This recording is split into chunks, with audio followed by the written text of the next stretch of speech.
നമ്മൾ ദേശീയ ദുരന്തമായിട്ട് പ്രഖ്യാപിക്കേണ്ട വേറൊരു കാര്യമുണ്ട്. അത് നമ്മൾ കെട്ടാൻ പോകുന്ന നമ്മൾ കെട്ടിക്കൊണ്ടിരിക്കുന്ന ഈ 6 വരി പാത, അതാണ് ശരിയായിട്ടുള്ള ദേശീയ ദുരന്തമായിട്ട് നമുക്ക് ഭവിക്കാൻ പോകുന്നത്. കാരണം ഒരു തരത്തിലുള്ള സേഫ്റ്റി പ്രിക്കോഷൻസും വേണ്ട വിധം എടുക്കാതെ, ഷിരൂരിൽ നമ്മളത് കണ്ടു. ഏറ്റവും ദുർഘടമായ ആ മലഞ്ചെരുവിൽ യാതൊരുവിധ പ്രൊട്ടക്റ്റീവ് മെഷേഴ്സും ഇല്ല. അത് ഒരു പാറ അങ്ങനെ ഈ രാജാവ് നഗ്നനാണെന്ന് പറയുന്ന പോലെ പാറ അങ്ങനെ നഗ്നമായിട്ട് അങ്ങനെ നിൽക്കുകയാണ്. അവിടെ ചെയ്യേണ്ടിയിരുന്നത് ആ മല ഇടിഞ്ഞു പോവാതിരിക്കാൻ അവിടെ റീറ്റെയിനിങ് വാള്, സംരക്ഷണ ഭിത്തി അത് കെട്ടാമായിരുന്നു. അവിടെ നീരുറവ വരുന്നുണ്ട്, ഇഷ്ടംപോലെ നീരുറവ. അതിൻ്റെ അർത്ഥം എന്താ?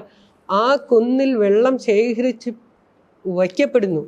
വെള്ളം എന്ന് പറഞ്ഞാൽ ലൂബ്രിക്കൻ്റ് ആണ്, അത് എപ്പോഴെങ്കിലും താഴേക്ക് വരാം. അപ്പോൾ അവിടെ ആ വെള്ളം ഡീവാട്ടർ ചെയ്യാൻ, അതായത് ആ വെള്ളം കുറേ നമ്മൾ ഇതിൽ നിന്ന് മാറ്റി ഒരു ഓവ് ചാനൽ കൂടി അതിൻ്റെ അവിടുന്ന് കുറച്ച് മാറ്റി വിടണം. താഴെ ഒരു ഡ്രെയിനേജ് സൗകര്യം കൊടുക്കണമായിരുന്നു.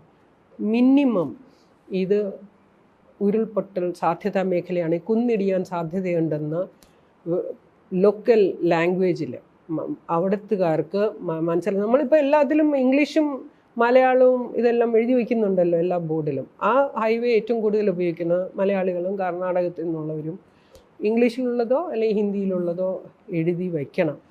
അവിടെ അത്തരത്തിൽ ഇത്രയും ആളുകൾ അവിടെ പോയി കൈ കഴുകുകയും ഭക്ഷണം കഴിക്കുകയൊക്കെ ചെയ്യുമ്പോൾ നാഷണൽ ഹൈവേ അതോറിറ്റിക്ക് അറിയേണ്ടതാണ് ഇത് വൾണറബിൾ ആണ്. അവർ പറഞ്ഞ ഏറ്റവും വെല്ലുവിളി നിറഞ്ഞ പ്രദേശം ഇതായിരുന്നു എന്ന് അവർ തന്നെ പറയുന്നുണ്ട്. വയനാടിൻ്റെ കാര്യത്തിൽ പർട്ടിക്കുലർലി ഈ ഒരു ചൂരമല മുണ്ടക്കയിലെ ലാൻഡ് സ്ലൈഡിൻ്റെ കാര്യത്തിൽ എങ്ങനെയാണ് ഹ്യൂമൻ ഇൻ്റർവെൻഷൻ ഇതിനെ അഗ്രവേറ്റ് ചെയ്തതെന്നാണ് താങ്കൾ കാണുന്നത്? റദർ അഗ്രവേറ്റ് ചെയ്തിട്ടുണ്ടോ? വയനാടിൻ്റെ കാര്യത്തിൽ ഇഫ് യു വാണ്ട് ടു നമുക്ക് ഒരു കുറച്ച് പഴയ ഡേറ്റ അങ്ങനെ നോക്കിയാൽ എന്താണ് സംഭവിച്ചിട്ടുള്ളത്. ഞാൻ ഈ കേസ് വന്നപ്പോഴാണ് അത് കൂടുതൽ നമ്മൾ അന്വേഷിക്കാനൊക്കെ തുടങ്ങിയത്. കുറേ ചെറുപ്പക്കാരെ കൂടെ ഡേറ്റ എടുത്ത് തന്നിട്ടുണ്ടായിരുന്നു. അപ്പോൾ 2022 പഠനം ഉണ്ട്. 1950 2018 ഇടയ്ക്കുള്ള ഡേറ്റ ബേസ് ചെയ്തിട്ടാണ്. അപ്പോൾ ആ പഠനം കാണിക്കുന്നത് 1950 വയനാട്ടിൽ ഓൾമോസ്റ്റ് 85% ഫോറസ്റ്റ് ഏരിയ. അപ്പോൾ അത് എനിക്ക് ഇൻട്രസ്റ്റ് ഉണ്ടായിരുന്നു എന്ന് പറഞ്ഞു കഴിഞ്ഞാൽ ഞങ്ങൾ മാവൂർ ഗ്വാളിയർ അയൺസിൻ്റെ ഇമ്പാക്റ്റിനെ കുറിച്ച് പഠിക്കുന്ന സമയത്ത് ഇത് എനിക്ക് ഓർമ്മയുണ്ട്. അപ്പോൾ ആ ഡേറ്റ നമ്മളിപ്പോൾ പിക്ക് ചെയ്തു. അതേസമയം അത് 2018 ആയപ്പോഴത്തേക്കും ആ 85% ഫോറസ്റ്റഡ് ആയിട്ടുള്ള ഏരിയയിൽ ഓൾമോസ്റ്റ് 62% അതിനകത്തുള്ളതിൻ്റെ 62% നഷ്ടപ്പെട്ട് കഴിഞ്ഞു, ഫോറസ്റ്റ് അല്ലാതായിട്ട്. 1800% ഇൻക്രീസ് ഇൻ പ്ലാന്റേഷൻസ് ഉണ്ടായത്. അപ്പോൾ നമ്മൾ ബ്രിട്ടീഷുകാർ ഉണ്ടാക്കിയിട്ട പ്ലാന്റേഷൻ 50കളിലുണ്ടല്ലോ, അതിന് ശേഷമാണ് ഈ 1800% ഈ പ്ലാന്റേഷൻസ് കൂടിയിട്ടുള്ളത്. 1800% പ്ലാന്റേഷൻസ് സ്പ്രിംഗറിൽ പബ്ലിഷ് ചെയ്തൊരു സ്റ്റഡിയാണ്. അപ്പോൾ അതിൽ നിന്ന് തന്നെ മനസ്സിലാക്കുന്നത് ഈ ഒരു 7 പതിറ്റാണ്ട് കൊണ്ട് ഉണ്ടായിട്ടുള്ള ഇൻ്റർവെൻഷൻസ് വളരെ ഹിസ്റ്റോറിക്കലായിട്ട് ഒരുപാട് കാരണങ്ങളാൽ ഇത് സംഭവിച്ചിട്ടുണ്ട്. അതിൻ്റെ ലേറ്റസ്റ്റ് പോയിന്റിലേക്ക് നമുക്ക് വരാം. അങ്ങനെ ഒരുപാട് ഇതിലായിട്ട് സംഭവിച്ചിട്ടുണ്ട്. അതിൻ്റെ ഒരു പോയിന്റിൽ നിന്നുകൊണ്ടാണ് നമ്മൾ ഈ Western Ghats ecology expert panel റിപ്പോർട്ടിനെ കാണേണ്ടത്. കാരണം എൻ്റെ ഓർമ്മയിൽ തന്നെ which is not very old, ഈ എനിക്ക് തോന്നുന്നു 2000 ആ സമയത്ത്, അതിന് മുമ്പ് Centre for Earth Science Studies ഒരുപാട് studies, National Centre for Earth Science Studies ആവുന്നതിന് മുമ്പ് ഡോക്ടർ ബാബയുടെയും ഡോക്ടർ ശങ്കറിൻ്റെയും ഡോക്ടർ സോമൻ്റെയും ഒക്കെ നേതൃത്വത്തിൽ ലാൻഡ് സ്ലൈഡ്സ് തന്നെ പഠിച്ചിട്ടുണ്ട്. One of the earliest landslide studies നടന്നിട്ടുള്ളത് National Centre for Earth Science Studies. 2015 ആയപ്പോൾ national Centre for Earth Science studies അവരുടെ 2009 തന്നെ ഡോക്ടർ ശങ്കർ 9ലോ 10ലോ ആണ് ഡോക്ടർ ശങ്കറിൻ്റെ നേതൃത്വത്തിൽ എക്സ്പെർട്ട് കമ്മിറ്റി ഉണ്ടായിട്ടുണ്ട്. ആ എക്സ്പെർട്ട് കമ്മിറ്റിയുടെ സ്റ്റഡീസ് ഉണ്ട്. ഈ പ്രദേശം എല്ലാം മാപ്പ് ചെയ്തിട്ടുണ്ട്. 2015 എനിക്ക് തോന്നുന്നത് ഈ ഒരു മാപ്പ് തന്നെ നാഷണൽ സെൻറ്റർ ഫോർ സ്റ്റഡീസ്, ഈ ഹസാർഡ് മാപ്പ് എന്ന് പറയുന്ന പോലെ ഒരു ലാൻഡ് സ്ലൈഡ് ഹസാർഡ് മാപ്പ് പബ്ലിഷ് ചെയ്തിട്ടുണ്ട്. 2011 നമുക്ക് western Ghats ecology expert panel report publish ചെയ്യപ്പെട്ടു. ഡോക്ടർ മാധവ് ഗാഡ്ഗിൽ റിപ്പോർട്ട് എന്ന് പറയുന്ന അതിൽ almost 75% of the western guards, മൊത്തം വെസ്റ്റേൺ ഗാർഡ്സ് ഇക്കോളജിക്കലി സെൻസിറ്റീവ് സോണിൽ വരേണ്ടതാണെന്ന് അദ്ദേഹം പറയുന്നുണ്ട്. വിച്ച് അത് almost full hill ranges cover ചെയ്യും. സ്പെസിഫിക്കലി അദ്ദേഹം സോണേഷൻ റെക്കമെൻഡ് ചെയ്തു, സോൺ 1, സോൺ 2, സോൺ 3. അതിൽ സോൺ 1 വരുന്ന സ്ഥലങ്ങളിൽ ഒന്നാണ് ഇപ്പോൾ വന്നിട്ടുള്ള നമ്മുടെ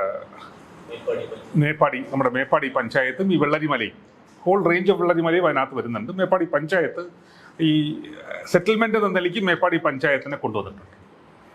മേപ്പാടി പഞ്ചായത്തൊക്കെ അത്തരത്തിൽ ഈ മാധവ് ഗാഡ്ഗിൽ റിപ്പോർട്ടിൻ്റെ കോൺട്രവേഴ്സി വരാൻ തുടങ്ങിയപ്പോൾ ഒബ്ജക്റ്റ് ചെയ്യാനുള്ള ഒരു വലിയ കാരണങ്ങളിലൊന്നും മേപ്പാടി പഞ്ചായത്ത് അടക്കമുണ്ട്. നമ്മൾ ഇതിൻ്റെ ദുരന്തത്തെക്കുറിച്ചും നമ്മൾ അതിൻ്റെ പെയിനിനെ കുറിച്ചുമൊക്കെ നമ്മൾ സംസാരിക്കുമ്പോഴും ഒരു വശത്ത് മനുഷ്യർ തന്നെ അവിടെ താമസിക്കുന്നവർ നേരിട്ട് ഇതിനകത്ത് പങ്കെടുത്തിട്ടുണ്ടോ ഇല്ലയോ എന്നുള്ളതല്ല ചോദ്യം. പക്ഷേ ഇവരെയൊക്കെ മുന്നിൽ നിർത്തിക്കൊണ്ട് വികസനം അവിടെ വരില്ല എന്ന് പേടിപ്പിച്ചുകൊണ്ട്, വികസനം എന്ന് പറയുമ്പോൾ ആൾക്കാർക്ക് താമസിക്കാൻ പറ്റില്ല എന്ന് പറഞ്ഞിട്ടില്ല, വീടുകളിൽ ആൾക്കാർക്ക് വയ്ക്കാൻ പാടില്ല എന്ന് പറഞ്ഞിട്ടില്ല. പക്ഷേ അതിനൊക്കെ സ്റ്റിപ്പുലേഷൻസ് കൊണ്ടുവരും, ഗൈഡ് ലൈൻസ് കൊണ്ടുവന്നിട്ടുണ്ട്. അപ്പോൾ മാധവ് ഗാഡ്ഗിൽ റിപ്പോർട്ടിൽ ആ ഗൈഡ് ലൈൻസിൻ്റെ ഭാഗമായിട്ട് മാധവ് ഗാഡ്ഗിലിൻ്റെ കമ്മിറ്റി ഒരിക്കലും ഇന്ന ഗൈഡ് ലൈൻ അങ്ങ് നടപ്പാക്കി തീർക്കണം എന്ന് പറഞ്ഞിട്ടില്ല. ഒരു അതോറിറ്റി വരണം എന്ന് പറയുന്നുണ്ട്, പഞ്ചായത്തുകളാണ് ഇത് തീരുമാനിക്കേണ്ടതെന്നും പറയുന്നുണ്ട്. ഗൈഡ് ലൈൻസ് പുറപ്പെടുവിച്ചിട്ടുണ്ട്. അപ്പോൾ ആ പഞ്ചായത്തിന് അതൊരു സ്റ്റഡി നടത്തിയിട്ട് അവിടെ എന്തുമാത്രം റെഗുലേഷൻസ് കൊണ്ടുവരാം എന്നുള്ളത് പറയാമായിരുന്നു.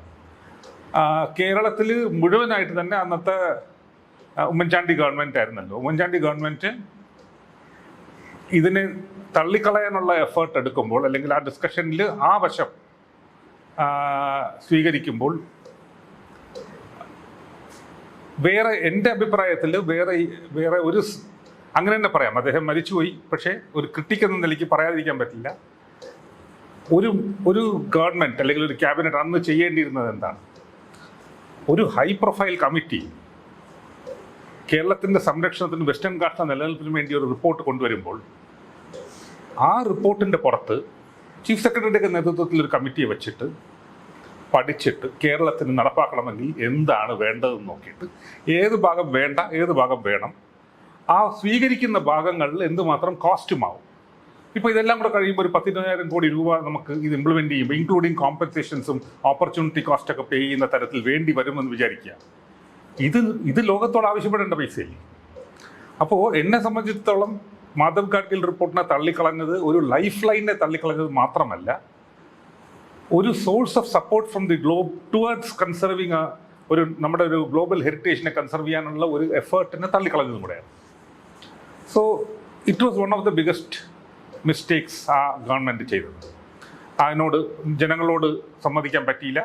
അത് നമുക്കറിയാം. പിന്നെ കസ്തൂരിരംഗൻ വന്നു, പിന്നെ വുമൻ റിപ്പോർട്ട് വന്നു. അതിനുശേഷം ഡ്രാഫ്റ്റ് നോട്ടിഫിക്കേഷൻസ് കൊണ്ടുവരാൻ പറഞ്ഞു. പക്ഷേ ഡ്രാഫ്റ്റ് നോട്ടിഫിക്കേഷൻസ് പ്രഖ്യാപിക്കാനായിട്ടുള്ള സ്ഥലം പോലും ഇല്ല. ഇപ്പോൾ ഫോറസ്റ്റിനകത്ത് മാത്രമാണ് ഇപ്പോൾ കൺസർവേഷൻ എന്ന് പറയുന്നത്. ആ ലെവലിലേക്ക് ഇതിനെ എത്തിച്ചു, കൊന്നു എന്ന് വേണമെങ്കിൽ പറയാം. പക്ഷേ ഇവിടെ നമ്മൾക്കത് പ്രസക്തമാകുന്നത് എങ്ങനെയെന്ന് ചോദിച്ചാൽ, മേപ്പാടി അന്നും ഈ വാർണിംഗ് ഉണ്ടായിരുന്നു എന്നുള്ളതാണ്. One of the earlier warnings, specific warnings. അത് കഴിഞ്ഞിട്ട് വന്നിട്ടുള്ള പഠനങ്ങളെല്ലാം നമുക്കിപ്പോൾ പോസ്റ്റ് ഡിസാസ്റ്റർ, നമ്മുടെ ഫ്ലഡ് കഴിഞ്ഞിട്ടുള്ള post disaster needs assessment report മറ്റൊരു ലാൻഡ്മാർക്ക് റിപ്പോർട്ടാണ്. എന്നെ സംബന്ധിച്ചുള്ള ഒരു മൈൽ സ്റ്റോൺ റിപ്പോർട്ടാണ്.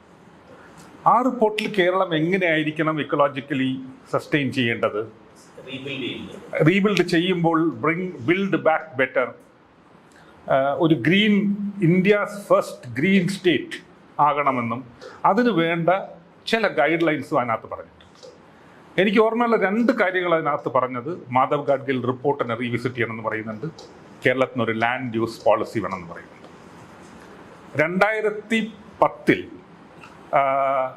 VS അച്യുതാനന്ദൻ ഗവൺമെൻറ് പോകുമ്പോൾ, അതിനു മുമ്പ് കേരളത്തിനൊരു ഡ്രാഫ്റ്റ് ലാൻഡ് യൂസ് പോളിസി ഉണ്ടാക്കി. ആ ഉണ്ടാക്കുന്ന പ്രോസസ്സിൽ നമ്മളൊക്കെ ഇൻവോൾവ് ആയിരുന്നു. ആ ലാൻഡ് യൂസ് പോളിസി അന്നത്തെ ഗവൺമെൻറ് ആർജവത്തോടെയൊക്കെ ചെയ്തതെങ്കിലും അവർക്കത് മുമ്പോട്ട് വയ്ക്കാനുള്ള സമയം കിട്ടിയില്ല എന്നുള്ളതൊന്ന്. അപ്പോഴത്തേക്കും ഗവൺമെൻറ് മാറി.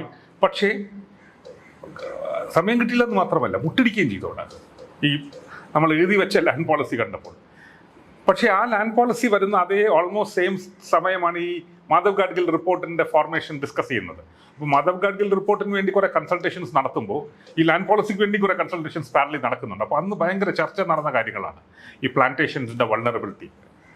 ഇന്ന് തിരിഞ്ഞു നോക്കുമ്പോൾ ലാൻഡ് സ്ലൈഡ്സ് നടന്നിട്ടുള്ള എല്ലാ പ്രദേശവും, മിക്ക പ്രദേശങ്ങളും നോക്കിക്കഴിഞ്ഞാൽ ടി എസ്റ്റേറ്റ്സ് ആണ്. കാട് ഉണ്ട്, വളരെ ചില കേസുകളിൽ കാട്ടിൽ നിന്ന് തന്നെ വീണിട്ടുണ്ട്, പക്ഷേ ടി എസ്റ്റേറ്റ്സ് ആണ്. രണ്ടാമത്തെ പ്രധാന പ്രശ്നം എനിക്ക് തോന്നുന്നത് ഈ ശാസ്ത്ര സമൂഹം നമ്മുടെ എല്ലാവരും പറഞ്ഞതാണ്. അതെന്താണ്?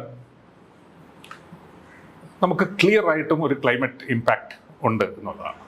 അക്കോർഡിംഗ് ടു യു സയന്റിഫിക്കലി എന്താണ് ലാൻഡ് സ്ലൈഡിന്റെ പ്രൈമറി റീസൺ?